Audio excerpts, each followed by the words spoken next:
అరవదు అరవదు, కొంచెం తాగటానికి నీళ్ళు. మా ఠాగూర్ గారి దగ్గర నుంచి విత్తనాలు, ఎరువు, అరువు తీసుకున్నారో దాని డబ్బు వెంటనే ఇప్పుడే ఇవ్వాలి.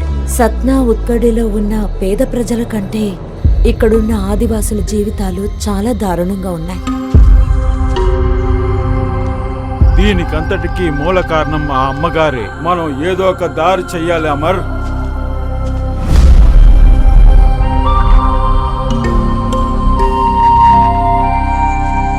మీరంతా ఏం చేస్తున్నారు? అమ్మగారండి, వీళ్ళు మా గ్రామ పిల్లలు.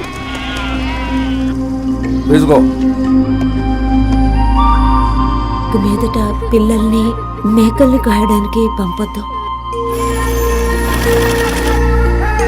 మీరు మీ జీవితం మా పోరాటం కోసం ఎందుకు త్యాగం చేస్తున్నారు? పనికి జీతం, తిండి మాత్రమే. జమీందార్ భూములు పండించే ఆదివాసుల రైతులకు కూలీలు లేవు. ఎంత ధైర్యం ఉంటే నా ముందు అలా మాట్లాడతాను. నేను మీకు తోడుగా ఉంటాను కరుణి.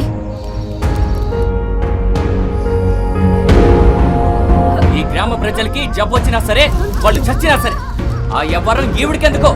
సిస్టర్ రాణి మరియా, ఇది మీకు లాస్ట్ వార్నింగ్. వీళ్ళు మీకు చుట్టాలు లేదా గ్రామ ప్రజల్లా కనిపించట్లేదు. దయచేసి మీరు మమ్మల్ని వదిలేసి ఎక్కడికి వెళ్ళకండి. గ్రామ ప్రజలు ఎలా బ్రతకాలో మేము నిర్ణయిస్తాం.